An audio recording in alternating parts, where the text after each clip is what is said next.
Now, let us begin.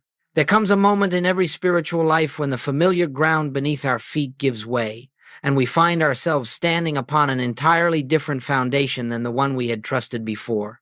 And it was such a moment, quiet, unannounced, without thunder or lightning, that changed the entire course of my life and became the beginning of what you now call the infinite way. I did not arrive at it through years of study, nor through any superior discipline of the mind. It was given in a way that defies explanation, and yet its truth has proven itself over and over again in every corner of human experience. And the revelation was simply this: you never had a problem. Not that your problems were solved, not that they were diminished, not that they were made easier to bear, but that in the light of spiritual reality, they had never existed as powers, as forces, as actualities. You see, the world is forever teaching us to examine, to analyze, to resist, and to wrestle with appearances, and because of this, we come to believe that a problem is something outside ourselves, pressing upon us, demanding our energy, our strength, our ingenuity. But the truth that came in that sacred moment revealed a very different picture. It showed that what we have been calling problems are nothing more than shadows cast by a false belief, a belief in a power apart from God, a presence that is not the presence. And the moment that belief is dissolved in the recognition of one power, one presence, one life, the shadow disappears, for it never had substance of its own. I would like you, as we begin this time together, to let this truth rest gently upon your consciousness. Do not try to grasp it with the intellect, for the intellect will immediately protest, will demand explanations and proofs and logical demonstrations. Do not engage it on that level. Simply listen quietly, as though you were listening to a breeze moving across the surface of still water. Let it be an impartation, for the revelation that you never had a problem is not something to be reasoned out. It is something to be perceived inwardly, spiritually, silently. And if you will allow it, even now, something within you will begin to respond not to my words, but to the presence that stands behind the words, the presence that has no opposite. You may have come today burdened, perhaps with fear for the body, concern over supply, anxiety about time, or unrest over world events. These are the universal pressures that beset every individual born into the belief of material existence. But before we go one step further, let me assure you, the moment this truth dawns in you, the moment you sense even faintly that God is the only power operating in your life, something begins to loosen, to soften, to fall away. Not because you have overcome a problem, but because you have recognized that there is no power opposing the infinite. And this simple, profound recognition is the beginning of all healing, all peace, all freedom. So let us go forward gently, reverently, with the awareness that we are not here to acquire something, nor to add something to ourselves, nor even to improve our human condition. We are here to awaken to what already is, what has always been, what will forever be, the unopposed, uninterrupted, ever-present activity of God as the very essence of our being. And when this is seen, truly seen, you will know, as I came to know, you never had a problem. Let us look now, quietly and honestly, at what we call the human condition. For unless we understand what the world believes, we cannot perceive why the revelation, you never had a problem, is so transforming. When we speak of problems, we are not speaking of anything abstract or distant. We are speaking of the very storms that sweep through human life. Illness in the body, lack in the purse, pressure in the schedule, and the restless turbulence of world events. These are the experiences that seem to rise like waves and throw us off our center, and it is because humanity has accepted these waves as powers that the sense of fear persists. You see, the human mind is forever declaring its allegiance to what I call the four temporal kingdoms: the kingdom of the body, the kingdom of supply, the kingdom of time, and the kingdom of external forces. Each one claims dominion. Each one whispers its threats. Each one demands that you bow before it. And because the world has believed in these kingdoms for centuries, humanity has come to accept them as ultimate reality. When the body aches or falters, the world tells you that you are at the mercy of matter, that you are flesh and blood subject to decay, to laws that operate independently of God. When supply appears limited, the world insists that your security lies in bank accounts, in salaries, in opportunities that can be given or taken away by human hands. When time presses, the world convinces you that you are caught in a relentless march of hours and days, lacking the very substance you need to live your life. And when nations tremble, when headlines scream, when forces larger than yourself seem to shake the foundations of the earth, the world persuades you that you are a small being in a vast, uncontrollable universe. And because this is the universal belief, humanity suffers not from actual powers, but from the acceptance of these appearances as powers.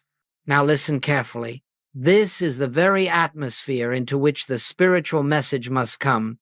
This is the storm in which the Christ light must be recognized. The infinite way does not begin in peaceful gardens.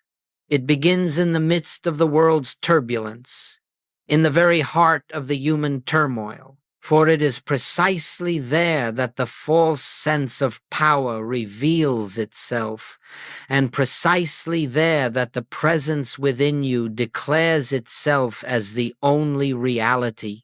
When you feel fear in your body, or anxiety over your finances, or the weight of time, or dread over world conditions, it is not because there is an actual power acting upon you. It is because the mind has accepted a secondary power, a second presence, a rival to God.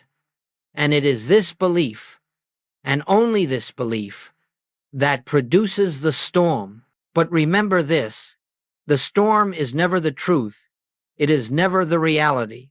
It is an appearance, a shadow, cast by the belief in two powers. And when you turn from the appearance, even for a moment, and acknowledge within yourself that God is the only presence and the only power, the shadow begins to thin, to weaken, to dissolve. Not because you have fought it, not because you have resisted it, but because it cannot stand in the light of recognition. You may feel that your particular storm is unique, that others may find peace, but your situation is somehow different. Yet I tell you lovingly, gently, firmly, there is no storm that has authority over the one who abides in the secret place of the Most High. There is no condition that can impose itself upon the one who has awakened to the principle of oneness. And it is this principle, this eternal truth, that begins to dawn in us when we understand the nature of the human condition and the unreality of the powers it claims. So we look upon these storms, not with fear, not with resistance, not with desperate prayer, but with a quiet assurance that whatever has a beginning in human belief must have an ending in spiritual realization. And in that assurance, we begin to glimpse the light behind the clouds. We begin to sense that the one who walks through the storms of the world is untouched by them. We begin to hear, perhaps faintly at first, the whisper of the inner voice saying, "Be not afraid, it is I." And from this recognition, the journey begins. And now, Having looked at the storms that human experience brings, let us turn to a moment in my own journey that became the gateway to the revelation we are exploring together. For spiritual truth, as you know, rarely breaks upon us in times of ease. It comes when every human refuge has been exhausted, when even our most cherished methods no longer function, when the mind reaches a point of helplessness. And it was precisely in such a moment that the infinite way found its birth. For many years I had been serving as a practitioner, receiving calls from morning until night from the ill, the fearful, the lonely, the troubled. They came seeking help. And the remarkable thing was that help often came, healings occurred, discord dissolved, harmony appeared. Yet even in the midst of this activity, there was a gnawing question, a subtle dissatisfaction. Why do the same problems return? Why does the individual who has been healed of disease now return with lack? Why does the one delivered from fear now appear with resentment or guilt? What is it that keeps the wheel of human suffering in motion? You see, I had come to a point where the repetition itself was speaking louder than the individual cases. It was as if life was saying, "You are not yet touching the principle. You are still dealing with effects." And there arose within me a deep, nearly overwhelming weariness, not a physical weariness, but a spiritual hunger that no amount of successful demonstration could satisfy. For I began to sense that as long as one is working with conditions, one is still on the surface of life, still moving pieces upon a board without touching the invisible cause behind them. There came a day when the calls felt heavier than ever, not because of their number, but because I could no longer bear the illusion that anything external needed healing. I could no longer believe that supply or health or relationship or circumstance had any inherent power to disturb or to restore. And yet, lacking the principle that explained this, I found myself in a kind of inner darkness, a silence in which all my old methods failed me. The prayers I had known were empty. The affirmations were lifeless. Even the scripture felt flat, as though the spirit had withdrawn its light. Now understand this. Such a moment is not a punishment, not a sign of failure, but a sacred threshold. When the mind reaches its limit, when all personal effort is spent, when the human sense of self stands stripped of its tools and formulas, then only then does one become receptive to the impartation of the Spirit. And so it was in that quiet desperation, in that profound helplessness, that a spontaneous prayer arose from the depths of my being. It was not a prayer of words. It was not even a prayer addressed to God as something apart. It was a simple, silent yearning. Father, show me the principle. Show me what stands behind healing, behind harmony, behind all true activity. And in that moment of surrender, a stillness came, not the stillness of fatigue, but the stillness that precedes revelation. I knew nothing, yet I felt everything. I expected nothing, yet something within me recognized that the answer was already present. There was no struggle, no pleading, no mental reaching. There was only a vast, open receptivity. And into that receptivity, the light began to dawn. I did not know it then, but I had been brought to the threshold of truth by the very crisis I sought to avoid. Human insufficiency had become the doorway to spiritual vision. The failure of personal effort had prepared the mind to receive that which cannot be given through thought. And it was there, in that inner emptiness, that the revelation would come, not as a thought to be remembered, but as a living presence to be known. We come now to that moment. And now we come to that sacred moment, the moment when the veil thinned and the truth that had been seeking me broke through, not with fanfare, not with excitement, but with the quiet certainty of something eternally present, waiting only to be recognized. I had laid down every tool, every method, every attempt to bring about a healing. I had released even the desire to know how truth works. And into that silence, into that emptiness, into that great yielding, the revelation came not as words, not as a teaching, but as an inner certainty so clear that no argument of the world could ever again shake it. The revelation was simply this: there is no problem. That which you have been trying to heal, to correct, to solve, does not exist as an entity, as a condition, as a power. It exists only as a belief in something other than God, in a presence apart from the presence, in a force that stands outside the one. And the instant this was seen, deeply and wholly, the entire structure of human fear collapsed. For if God is infinite, if God is all, if God is the only presence and the only power, then there is no place where a second power can stand. There is no room for disease. There is no room for lack. There is no room for fear. They are appearances, nothing more. It was as though I had been standing in a darkened room, attempting to push the darkness out through the window, trying desperately to sweep it away, only to discover that the moment a light is lit, the darkness cannot remain, not because it has been defeated, but because it never had substance. Darkness is not a thing, it is the absence of something. So too with every human problem. They are not things to be solved.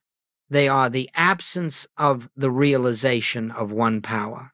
In that moment, I understood why the problems returned, why the healings were temporary, why the same fears reappeared in new forms. I had been attempting to deal with shadows. And when one shadow is removed, another can appear, so long as we continue to believe that shadows possess form or force. But once you see that the shadow has no life apart from the light that casts it, you cease to deal with shadows altogether. You turn toward the light, and the light, in this case, is the living realization of God as the only presence, the only power, the only life, the only substance, the only cause.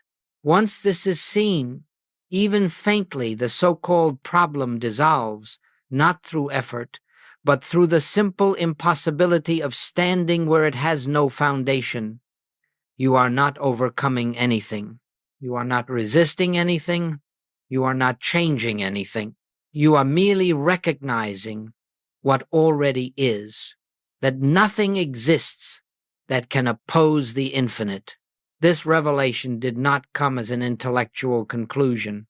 It was not the result of reasoning.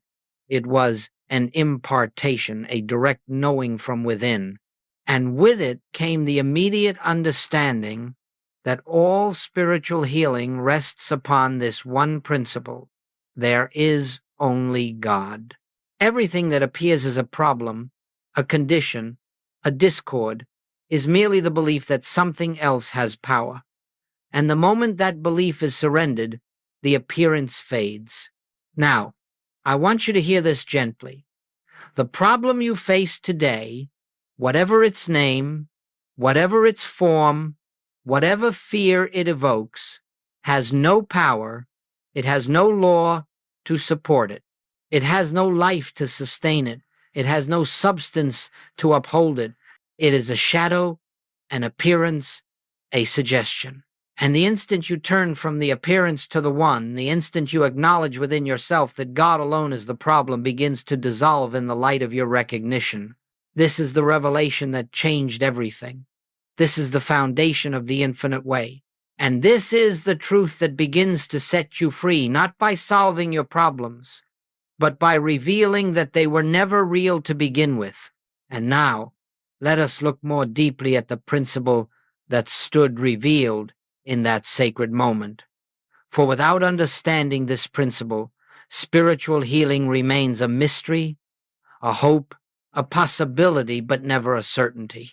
But once the principle is known, truly known, healing becomes as natural as the rising of the sun, not because you perform it, but because you align yourself with the nature of reality.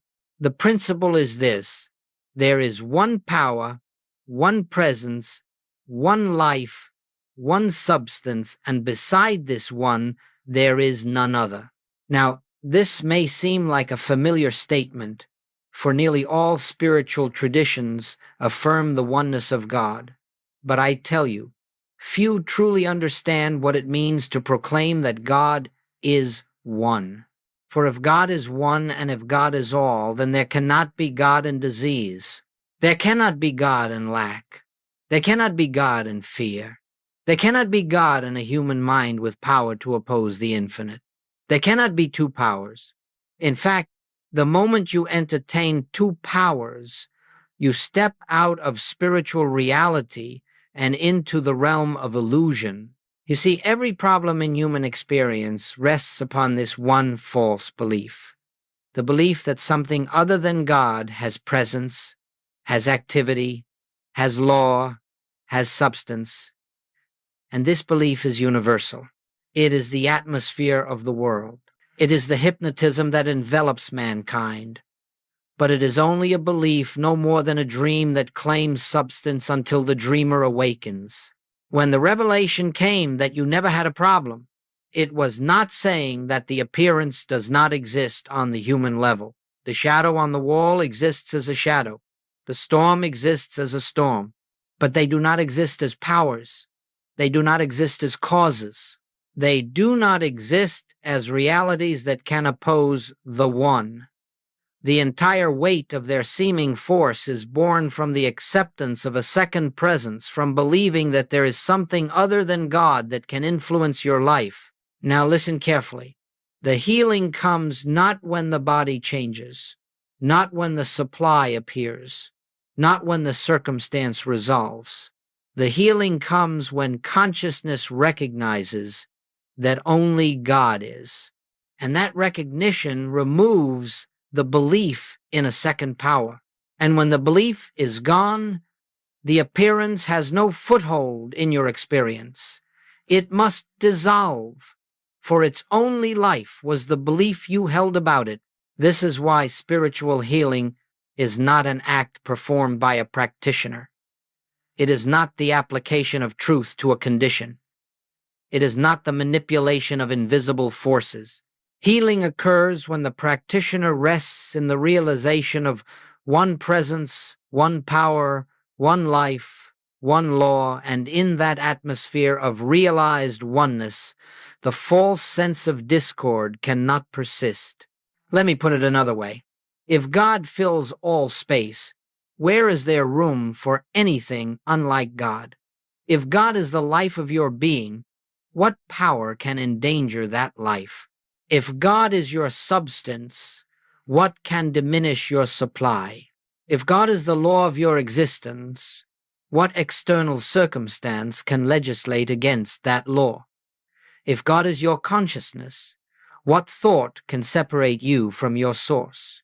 When you begin to see this not as a statement of faith, not as a creed, but as a living perception, you will understand why Joel Goldsmith never healed a disease, never lifted a burden, never corrected a condition. He recognized that no such thing existed in the presence of the One. And it was this recognition, this pure awareness of God as all that dissolved the appearance of error in the lives of those who called for help. So take this into your heart.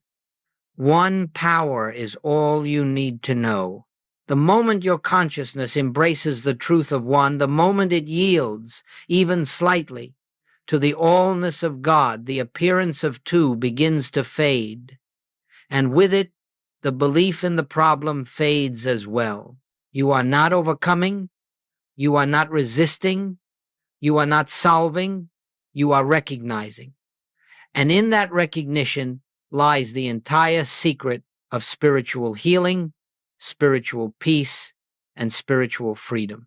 Now, having touched the principle itself, let us come down gently into the landscape of daily living, For unless a spiritual truth can be lived, it remains only a beautiful idea, soaring, perhaps, but without roots in experience. And yet, the marvel of this revelation is that it applies just as fully to the smallest detail of your day as it does to the great turning points of your spiritual journey. For the one that is God is not sometimes present and sometimes absent. The one does not appear in holy moments only to withdraw when the ordinary tasks of living arise.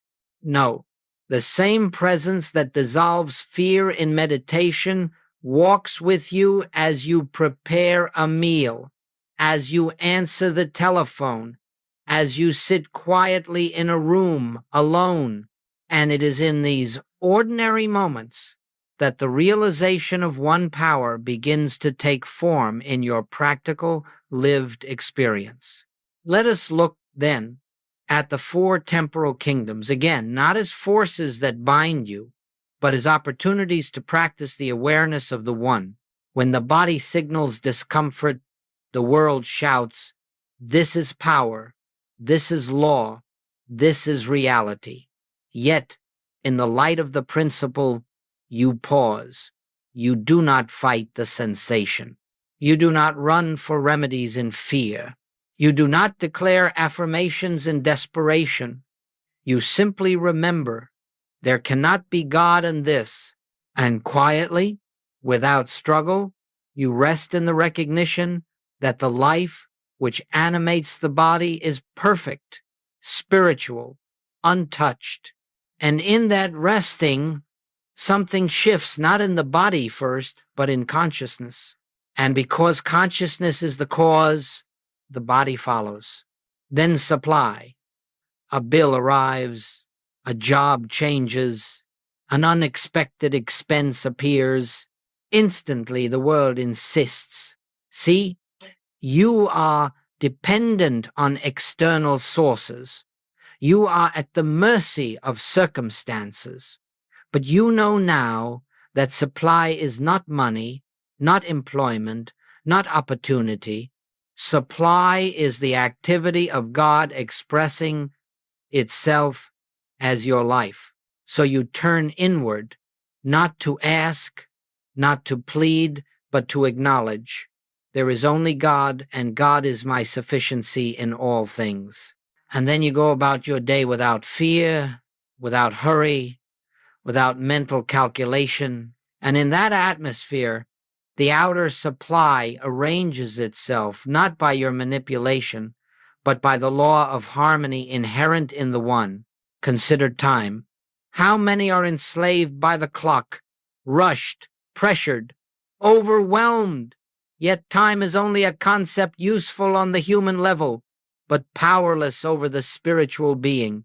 When you feel hurried, you pause even for a single breath to remember that the eternal is your life, that the now is infinite, spacious, complete. And in that remembrance, time bends. Tasks unfold smoothly.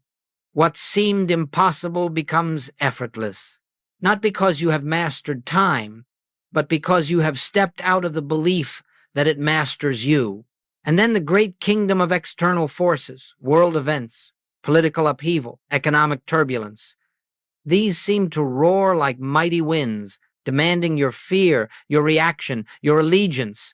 But the moment you recognize that these forces are but shadows on the screen of collective belief, the moment you see that the one power remains untouched by human activity, you are freed. Not detached, not indifferent, but centered, able to behold the world without being of it. Now understand this. These applications are not techniques. They are not methods. They are the natural expression of the consciousness that knows one power only. And because this consciousness is your true identity, every opportunity to practice becomes an invitation not to fix your life, but to reveal its spiritual foundation. This is how the realization works in daily life. Not by changing the outer world, but by revealing that the outer world never possessed the authority you imagined. As you rest more frequently in the awareness of the One, you find that problems lose their urgency. Events no longer dictate your peace. Circumstances no longer govern your inner state. You become, in the quietest and most natural way, transparent to the presence. And through that transparency, harmony appears as your experience. And so I say to you, begin gently. When the appearance arises, whether in body, supply, time, or world, do not rush to correct it. Pause, turn within, acknowledge the One, and let the realization dawn that there is nothing in all the universe that can oppose the infinite. This alone is the beginning of freedom. And now we come to the practice, not a practice in the human sense of techniques and exercises, but the practice that arises naturally when one begins to perceive the allness of God and the nothingness of appearances. For if the revelation is true, and it is, then the entire spiritual life consists not in doing, not in striving, not in shaping conditions according to desire, but in resting, listening, and recognizing. These three movements form the heart of the infinite way, and when understood, they open the door to the very presence that dissolves every appearance of discord. Let us take them one by one. First, resting. This resting is not physical relaxation, though that may accompany it. It is not the stillness of inactivity or the passivity that waits for external change. This resting is the inner posture of yielding every attempt to solve, to manipulate, to fix, to control. It is the profound recognition that I can of mine own self do nothing. And in that recognition, the mind loosens its grip on the problem, the emotions soften their tension, and the sense of personal responsibility dissolves. Resting means surrendering the belief that your welfare depends on human thought or human effort. It is the willingness to allow God to be God. Then, listening. This is the central act of spiritual life. And yet it is not listening for a voice, nor for instructions, nor for guidance in the usual sense. It is listening for the presence itself, the silent, living activity of God within your own being.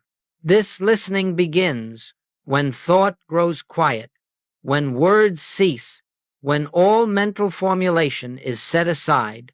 You do not come with petitions. You do not come with desires. You come empty, receptive, open. And in this emptiness, the inner ear awakens the capacity to perceive impressions that are not born of the human mind but of the spirit. This listening, you see, is the prayer of the infinite way, for true prayer is not speaking to God but allowing God to speak within you. And finally, recognizing, for after the resting, after the listening, there comes a moment often so gentle you might overlook it. When the truth reveals itself, it may come as a quiet certainty, a subtle warmth, a sense of release, or simply an awareness that peace is present. And in that awareness, you recognize something, that God has always been here, that the presence has never departed, that the one power has never been threatened. In that instant, whether brief or long, whether dramatic or understated, the illusion of the problem is pierced, and the appearance begins to fall away, not through your effort, but through the recognition of truth. Now, I would have you understand that this practice is not reserved for times of crisis. It is meant to be woven into the entire fabric of your day, brief pauses, moments of turning inward, times of quiet acknowledgement. You may stop for a single breath and simply say within yourself, "Thou art here," or "I and the Father are one," or no words at all, only the stillness that listens. In these small intervals, repeated many times, the consciousness becomes attuned, the inner senses sharpen, and the presence that seemed distant becomes the living atmosphere of your being. Do not imagine that you must achieve some special state. Do not imagine that long meditation is the pathway. No. Joel Goldsmith, taught and lived the truth that frequent inner turning, short and sincere, brings far more realization than rare extended practices. It is the constancy, the sincerity, the returning again and again that opens consciousness to the infinite. And so, when the appearance of discord arises, you do not rush, you do not fear, you do not attempt to make truth do something. You simply rest, you listen, you recognize, and in that quiet recognition, you discover that God has already gone before you, that harmony is already established, that the solution is not forthcoming, it is present. This is the practice. This is the way. And if you will walk gently in this manner, you will find that the presence becomes a living reality, not only in meditation, but in the midst of your daily tasks. And the more it becomes real, the less the world's appearances can disturb your peace. You begin to live from the center. You begin to live by grace. And so, as this practice becomes a way of life, this resting, this listening, this quiet recognition, something within you begins to change. Not suddenly, perhaps, not with fireworks or dramatic signs, but with the steady surety of dawn spreading across the horizon. For the transformation we speak of is not an improvement of the human self, not a refinement of personality, not the development of spiritual powers. It is the gradual dissolving of the false sense of self, the vanishing of the belief that you are a being separate from God, striving to reach God. And in its place there emerges a new awareness, a new center of identity, a new way of seeing one that knows itself to be the transparency for the presence, the instrument through which the infinite expresses itself. When this begins to unfold, problems no longer present themselves as emergencies. Events lose their capacity to shake you. Circumstances lose their authority. You may still witness the forms of discord appearing around you. This world is full of appearances, but they do not enter you. They do not claim your belief. They do not govern the inner atmosphere of your being. For you have discovered that your peace does not depend upon what the world does or does not do. It depends only upon your recognition of the One. You will notice, as this transformation deepens, that your reactions soften. Where once you might have hurried, you now feel no haste. Where once you might have feared, a quiet confidence arises in its place. Where once you might have condemned, compassion now flows effortlessly. You do not try to be better. You do not strain to be spiritual. These qualities unfold naturally because they are not attributes of a human person. They are the nature of the presence living itself as you. And as this unfolds, you begin to sense a subtle, ongoing guidance, not a voice in the sense of human language, but a movement of intuition, a direct knowing that reveals itself at the exact moment it is needed. You may find that you are moved to go somewhere, to speak a word, to refrain from speaking, to act or not to act, not through planning, but through the effortless appearing of right action. This is the inner leading, the still small voice, the activity of God within your consciousness. And as you learn to trust it, you discover that life becomes harmonized, coordinated, organized by a wisdom far beyond your own. There will also be moments, perhaps many, when the old fears return, when the mind once again rushes to judge or to worry or to react. And in these moments, you do not condemn yourself, for condemnation belongs to the belief in two powers. Instead, you simply return to the practice, resting, listening, recognizing. You turn inward even for a breath and acknowledge that all power is in the invisible, not in the appearance. And each return deepens the transformation. You see, the goal is not to eliminate appearances, nor to perfect the human scene. The goal is to live from the center, from the conscious awareness of the One. And when you do, the world around you begins to reflect that inner harmony, not because you have changed it, but because you have withdrawn your belief in the forces that once seemed to rule it. You come to understand what Jesus meant when he said, "My peace I give unto you, not as the world giveth." For the peace you experience now is not the result of conditions aligning themselves. It is the peace that comes from knowing that the presence is your life, your supply, your protection, your guide, and that nothing can separate you from the activity of God being itself as you. In this transformation, you cease trying to demonstrate truth, and truth begins to demonstrate itself. You stop trying to bring harmony into the world, and harmony begins appearing wherever you are. You stop trying to heal, and healing begins happening around you, not because you have done anything, but because you have become transparent to the One who is doing everything. This is what it means to live as one who knows not intellectually, not as theory, but as experience. You walk through the world quietly, gently, peacefully, carrying an atmosphere that others can feel even if they cannot name it. Your presence lifts. Your silence blesses. Your being radiates the light of the Christ, not as a power you exert, but as the natural expression of who you are. This is the transformation. This is the fruit of the revelation. This is the life lived under grace. And now, as we come to the close of this time together, let us rest for a moment in the spirit of what has been revealed. For teachings, words, and explanations have their place, but it is the impartation behind them, the presence, that has been quietly moving in and through our consciousness. That is the true substance of this message. And if you have listened, not merely with the mind, but with that inner faculty that feels truth when it is spoken, then something in you has already begun to awaken, already begun to loosen its hold on the belief in two powers, already begun to sense that divine freedom which has always been your inheritance. Let me leave you with this gentle assurance. The revelation that came to me that you never had a problem was not given for me alone. It was not a private gift or a personal illumination. It was a universal truth, a principle as available to you as the air you breathe.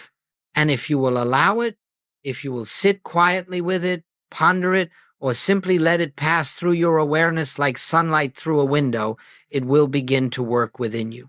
It will begin to soften the hard edges of fear. It will begin to dissolve the urgency of worry. It will begin to reveal the unreality of every appearance that has claimed authority over you. You need not grasp it all at once. You need not become a master of it tomorrow. The infinite way is not a path of hurry, nor is it a path of struggle. It is a path of awakening, of unfolding, of gentle remembrance.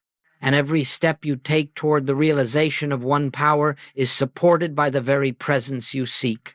You are not walking alone. You are not striving to reach God. You are awakening to the truth that God has always been where you are. So as you go forward from this moment, carry with you not the weight of a teaching, but the simplicity of a single truth. There is only God. And whenever the appearance of a problem arises, in whatever form, you need not wrestle with it. You need not fear it. You need only turn inward, even for a breath, and acknowledge the presence of one power. Let that recognition be your refuge. Let that awareness be your practice. Let that truth be the ground upon which you stand. And if you will do this softly, sincerely, without strain, there will come a day, perhaps sooner than you imagine, when you too will discover that the problem you struggled with was never there. It was a shadow, a suggestion, a passing belief. And the moment the light of truth shone upon it, it dissolved into the nothingness from which it came. This is the invitation. This is the promise. This is the freedom that awaits you. Go now, in the peace that the world cannot give and cannot take away.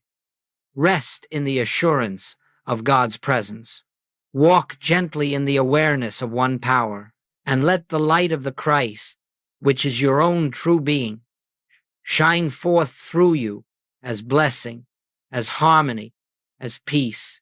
Thank you for this sacred time together.